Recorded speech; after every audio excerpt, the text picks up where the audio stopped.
நண்பர்களே, நம்ம ஒன்று நினைப்போம், கடவுள் ஒன்று நினைப்பான். சில நேரங்களில் சில ஃபெயிலியர்ஸ் வாழ்க்கையில் வரும், தொழிலில் சில நஷ்டங்கள் இருக்கும்.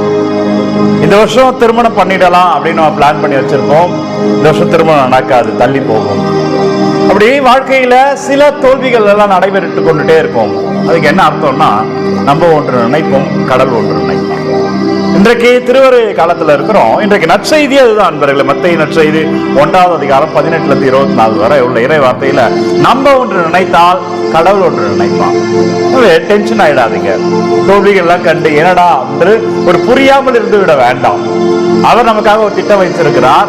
அந்த திட்டப்படி நம்ம வாழ்க்கை மாறும், நடக்கும் என்ற அர்த்தம். அதுக்கு உதாரணம் தரம் பாருங்க. இன்றைக்கு நற்செய்தி தான். மத்தேயு 1:18 to 24 பைபிள் இருந்தா எடுங்க, வாசிங்க. அதுல யோசேப்பு பற்றிய சொல்லப்படுகிறது. இயேசுவினுடைய பிறப்பு பற்றி சொல்லும் பொழுது யோசேப்பினுடைய பார்வையிலிருந்து, அவருடைய வாழ்க்கையிலிருந்து மத்தேயு பேசுகிறான். இயேசுனுடைய பிறப்ப லூக்கா எப்படி சொல்லுவார்னா, அன்னை மரியாவுடைய சைட்ல இருந்து, அன்னை மரியா பார்வையிலிருந்து லூக்கா நற்செய்தி இயேசுவின் பிறப்பு. மத்தேயு நற்செய்தி யோசேப்பினுடைய பார்வையில, அவருடைய வாழ்க்கையிலிருந்து இயேசுவின் பிறப்பு. அதுல யோசேப்பு யார் என்றால் அவர் நேர்மையாளர். எப்படி வரும்னா, மரியாவின் கணவர் யோசேப்பு நேர்மையாளர். அன்றைக்கு நேர்மையாளர் யாரு அப்படின்றதுக்கு அர்த்தம் சொல்றேன். யாரெல்லாம் சட்டதிட்டங்களை பின்பற்றினார்களோ அவர்களாம் நேர்மையாளர்கள். ஏன் இதை பத்தி நான் பேசிட்டு இருக்கிறேன்னா, நம்ம ஒன்று நினைத்தால் நம்ம வாழ்க்கையில வேறு ஒன்று நடக்கும். அதுவும் ஆண்டவருடைய திட்டம் தான், அதை ஏத்துக்கணும். அது வெற்றிக்கான பாதை என்பதை சொல்றதுக்கான உதாரணம் யோசேப்பு. நேர்மையாளர் அப்படின்னா சட்டத்திட்டங்களை பின்பற்றுபவர். அப்படின்னா யோசேப்பு ஒரு நேர்மையாளர். அன்னை மரியாவினுடைய கணவர், ஐந்தவராக இயேசு கிறிஸ்து வளர்ப்பு தந்தை புனித யோசேப்பு நம்ம குடும்பத்துடைய பாதுகாவலர், ஒரு நேர்மையாளர். சட்டத்திட்டங்களை கடைபிடிப்பவர்னா யாரு அப்படின்னு பார்த்தோம்னா, பழைய ஏற்பாடுல தோரான்னு சொல்லுவாங்க. முதல் 5 புத்தகங்கள் அதுல என்ன இருக்கும்னா சட்டத்திட்டங்கள் தான் இருக்கும். உதாரணத்துக்கு அதுக்கு மேற்கோள் தர, நீங்க எசேக்கியேல் புத்தகம் 19வது அதிகாரம் 9வது வார்த்தை எடுத்து வாசிச்சீங்கன்னா தெரியும். அவர்கள் யார் நேர்மையாளர் என்றால் சட்டத்திட்டங்களை கடைபிடிப்பவர்கள்.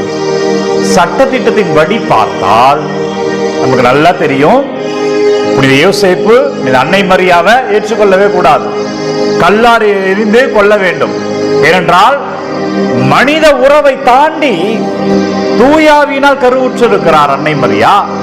எனவே திருமண ஒப்பந்தம் செய்யப்பட்டிருந்த யோசேப்போடு இல்லாமல் அவர் கருத்தாங்கி இருக்கிறார். எனவே இது வெளியில சொல்லுகிற பொழுது தவறான வழியில் தான் நடந்திருக்கும் என்று கல்லால் எரிந்து கொண்டிருப்பார்கள். இதான் வாழ்க்கையில நடந்திருக்கணும்.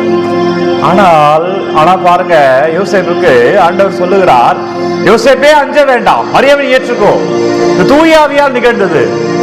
ஆனா யார் யோசேப்பு? தோராவை நம்புகிறவர். தோரானா முதல் 5 புத்தகம். அது அடிப்படையில் அன்னை மரியா சாக வேண்டும். ஏனென்றால் அப்படி ஒரு பிறப்பு இயேசுவின் பிறப்பாய் இருக்கிறது. அந்த சட்டத்திட்டத்தின் பார்வையில தூயாவி அவர்களால் புரிந்து கொள்ள இயலாது அல்லவா?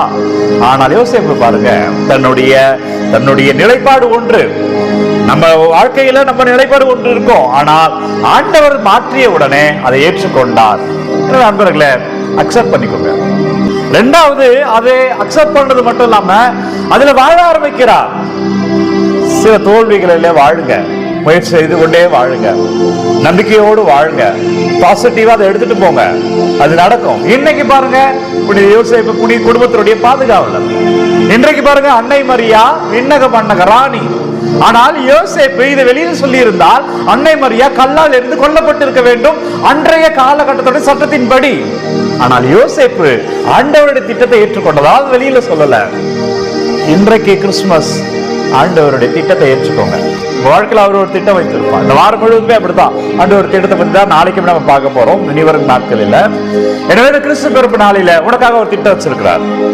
எனவே நீங்க நினைச்ச தொழில், நீங்க நினைச்ச பிளான் படி நடவாமல் இருக்கிறதா, கவலைப்படாதீங்க, அவர் நடத்துவார். பிள்ளை பாக்கியம் தள்ளி போகுதா, கவலைப்படாதீங்க, அவர் நடத்துவார். திருமண பாக்கியம் தள்ளி போதா, கவலைப்படாதீங்க, அவர் நடத்துவார். உங்க வாழ்க்கையில என்னவெல்லாம் தோல்விகள் அடி மேல அடி வாங்கிட்டே இருக்கிறீங்களா, கவலைப்படாதீங்க, அனைத்தையும் அவர் மாற்றுவார். உங்க தோல்விகள் மாறும். இன்னும் சொல்றேன், உங்க தோல்விகள் வெற்றியாய், அது ஆசீர்வாதத்தின் வெற்றியாய் மாறும். எனவே ஒப்பு கொடுத்து ஜெபிப்போம். இந்த கிறிஸ்துமஸ்ல வல்லமையான இறைவனை நம்மை தொழுவார். அப்பா, நன்றி ஆண்டவரே, ஒப்பு கொடுக்கிறேன். ஒவ்வொருவருடைய தேவைகளுக்காக ஒப்பு கொடுக்கிறேன். நேற்றைய தினத்துல காணொலியில என்னவெல்லாம் விண்ணப்பங்களை வைத்தார்களோ அப்பா, நீங்க தொடுங்க ஆண்டவரே, நீங்க ஆசீர்வதிங்க. ஆண்டவரே உங்க வல்லமை எங்க மீது நிறைவாய் இருக்க, ஆண்டவரே உங்க கிருபை எங்கள் மீது நிறைவாய் இருக்க. அப்ப யோசேப்பை போல அப்பா நாங்கள் உன்னை பற்றிக்கொள்ளணும், உங்க திட்டத்தை நாங்கள் ஏற்றுக்கொள்ளணும். எங்களை ஆசீர்வதிங்க ஆண்டவரே, எங்கள் வழி நடத்துங்க ராஜா. என்னவெல்லாம் கருத்துக்களை வைத்திருக்கிறார், கமெண்ட்ல என்னவெல்லாம் கருத்துக்களை சொல்லி இருக்கிறார்களோ ஒவ்வொன்றையும் உங்கள் பாதத்தில் வைக்கிறேன். நீங்க ஆசீர்வதிங்க, நீங்க வழி நடத்துங்க. பிள்ளைகள் சாட்சியமாய் வாழட்டும். ஆண்டவர் பெயரில் சொல்லுகிறேன், விண்ணப்பங்களை எல்லாம் அவர் கேட்டு இருக்கிறார். அவர்களை ஆசீர்வதிக்கிறார். நம்பிக்கையோடு இருங்க. உங்கள் வாழ்க்கை வெற்றியாய் இருக்கும், உங்கள் தோல்வி வெற்றியாய் மாறும். God bless you. தேவைகள் விண்ணப்பங்களை எல்லாம் கமெண்டில் அனுப்புங்க. உங்களுக்காக நான் ஜெபிக்கிறேன். எல்லாம் வல்ல இறைவன் தந்தை, மகன், தூய ஆவியார் உங்களை நிறைவாக ஆசீர்வதிப்பார். அவர் உங்களை வழி நடத்துவார். ஆண்டவர் உங்களோடு இருக்கிறார். ஆமென். நம்பிக்கையோடு இருங்க பிள்ளைகளே. ஆண்டவர் பெயரால் வாழ்வீர்கள். எனவே ஒவ்வொரு நாளும் உங்களுக்காக ஆராதனை ஜெபிக்கிறோம். யாருக்கெல்லாம் இந்த ஆராதனை தேவை என்று நினைக்கிறீர்களோ அவர்களுக்கு பகிர்ந்து கொள்ளுங்கள். இரண்டாவதாக உங்கள் ஜெப தேவைகளை எல்லாம் கமெண்ட் மூலமாக எங்களுக்கு அனுப்புங்க. வாட்ஸ்அப் எண்ணும் தரப்பட்டிருக்கிறது, டிஸ்கிரிப்ஷனில் வாட்ஸ்அப் நம்பர் இருக்கு. உங்கள் ஜெப தேவைகளை எங்களுக்கு அனுப்புங்கள். ஒவ்வொரு நாள் ஆராதனையிலும் ஜெப தேவைகளை எல்லாம் ஒப்பு கொடுத்து உங்களுக்காக நாங்கள் ஜெபிக்கிறோம். God bless you.